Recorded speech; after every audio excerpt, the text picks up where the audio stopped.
Magandang araw mga kapuso, narito po ang mga kaganapan dito lamang po sa Apoy sa Dugo. Dahil nga nanalo na naman si Angel mga kapuso ng siya ang nagsunog dito sa sala at ang sinabi niya ngang gumawa ay walang iba kundi si Vanessa.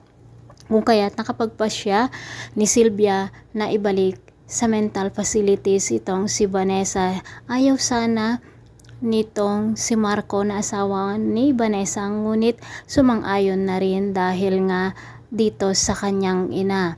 Gumawa naman si Lexie ng paraan para hindi madala sa mental hospital itong si Vanessa at tinulungan niya nga itong makatakas. Buti na lang may taxi na nandoon kung kaya't nakasakay agad itong si Vanessa at nakapunta nga siya dito sa kanyang mga kaibigan na handang tumulong sa kanya.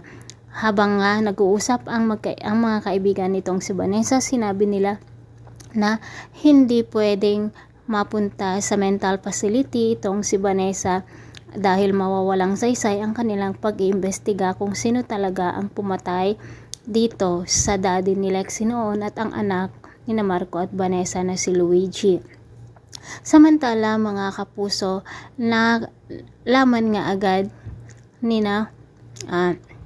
Angel kung nasan itong si Vanessa at agad nga nila itong pinuntahan. Buti na lang nakatakas muli si Vanessa mga kapuso at habang nandoon nga siya sa sementeryo, mayroong lumapit sa kanya na pipilay-pilay na babae at nasabi nga niya dito na hindi si Angel ang humahabol sa kanila kundi si Kiara, dahil nga nandoon si Angel at sinabi niya na kapag makita niya si Vanessa ay hindi na niya ito hahayaang makatakas muli at talagang gusto na rin niyang patayin itong si Vanessa mga kapuso.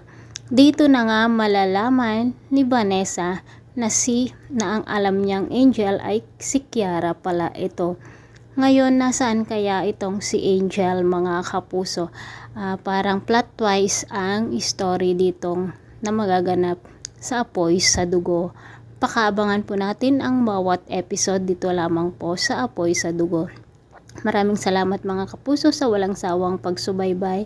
Sana makatakas muli si Vanessa para sa ganun ay mapagbayaran na nga ni Kiara or Angel ang kanilang ginawang mga kasamaan. Salamat, bye-bye.